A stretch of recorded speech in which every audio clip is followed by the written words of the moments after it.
صراحة اللي هو وكلم الله موسى صح تكليما. صحيح. جبل الطور الجبل الوحيد في الكرة الأرضية اللي شاف تجليات سبحات نور وجه الله اللي ذكر في القرآن. فلما تجلى ربه للجبل جعله دكا وخر موسى صاعقة.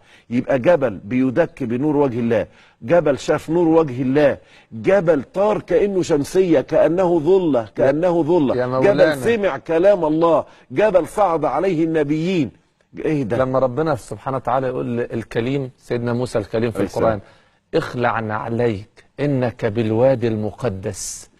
اخلع عليك انك بالوادي الايه المقدس. اتحدى لو في بقعة في الكرة الارضية قيل فيها اخلع عليك الا في البقعة التي في مصر، الا في سيناء. نعم. الا في سيناء المصرية. يعني لا توجد بقعة امر فيها نبي بان يخلع عليه. لايكي